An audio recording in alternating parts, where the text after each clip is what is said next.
Good morning children. Hindi की class में आप सभी का स्वागत है।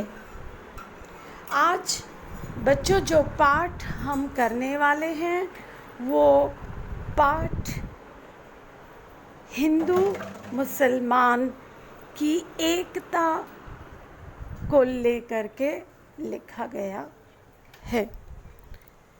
बच्चों, पाठ का नाम है हामिद खां। संचयन भाग 1 से आज हम करने वाले हैं हामिद खां, जिसके लेखक हैं S.K. पोटेकाट। सो बच्चों, अपनी उम्मीद करती हूँ आपने अपनी नोटबुक निकाल ली होगी।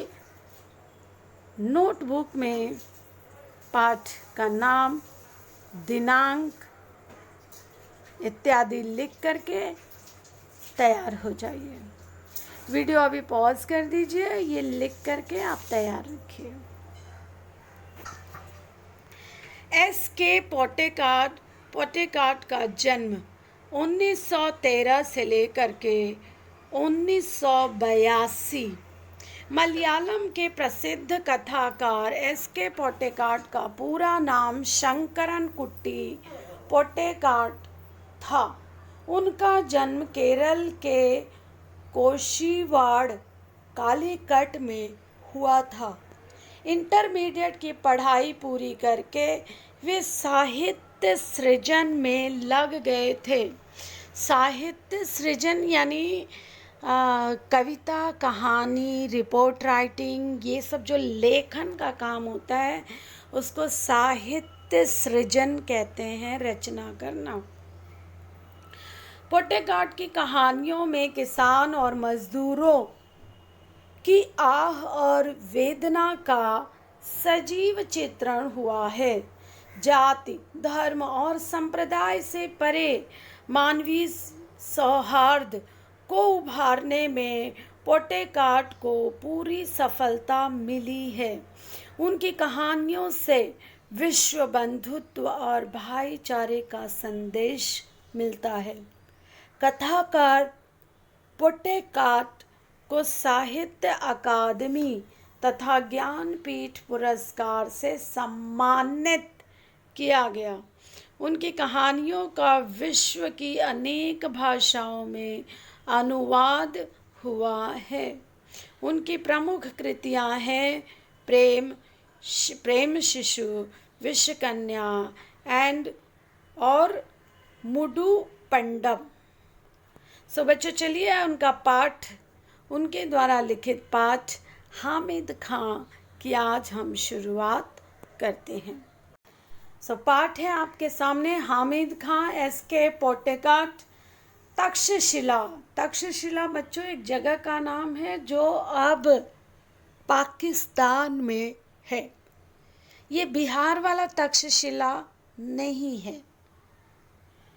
तक्षशिला पाकिस्तान में आगजनी।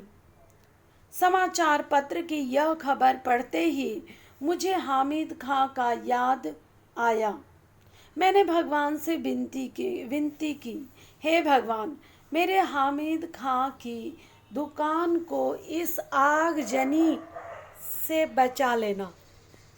बच्चों, ये शब्दार्थ का अर्थ क्या होगा? आगजनी ये जो राइट होते हैं, जो दंगे होते हैं, राइट होते हैं, RIOT, राइट और दंगे, मार, फसाद, झगड़े, ये सब की वजह से जब आग लगा दी जाती है दुकानों में, रोड पर टैक्सियों को तोड़ फोड़ दिया जाता है, वाहनों को तोड़ फोड़ दिया जाता है, इसको बोलते हैं आगजनी से बचा लेना। सो पाकिस्तान की ये खबर पढ़ करके तक्षशिला में आगजनी, लेखक को किसकी याद आती है? हामिद खां। अभी 2 साल ही तो बीते हैं जब मैं तक्षशिला के पौराणिक खंडहर देखने गया था। एक ओर कड़कड़ाती धूप, दूसरी ओर भूख और प्यास के मारे बुरा हाल हो रहा था। रेलवे स्टेशन से करीब 1.25 मील की दूरी पर बसे एक गांव की ओर निकल पड़ा। हस्तरेखाओं के समान फैली गलियों से भरा तंग बाजार। हस्तरेखाओं हाथ पर जैसी रेखाएं होती हैं, आप अपने हाथ की रेखाओं को देखिए। हस्त रेखाओं के समान फैली मतलब छोटी छोटी गलियां, एक गली से दूसरी गली, दूसरी गली से तीसरी गली, और बहुत ही तंग गलियां मतलब नैरो लेन। जहाँ कहीं भी नज़र पड़ी धुआं, मच्छर और गंदगी से भरी जगहें ही दिखी। कहीं कहीं तो सड़े हुए चमड़े की बदबू ने स्वागत किया। लंबे कद के पठान अपनी सहज अलमस्त चाल में चलते नजर आ रहे थे। चारों तरफ चक्कर लगा लिया पर अभी कोई होटल नजर नहीं आया। मन में विचार आया, इस गांव में होटल की ज़रूरत ही क्या होगी। अचानक एक दुकान नजर आई जहां चपातियां सेकी जा रही थी। चपातियों की सौंधी महक से मेरे पांव अपने आप उस दुकान की ओर मुड़ गए।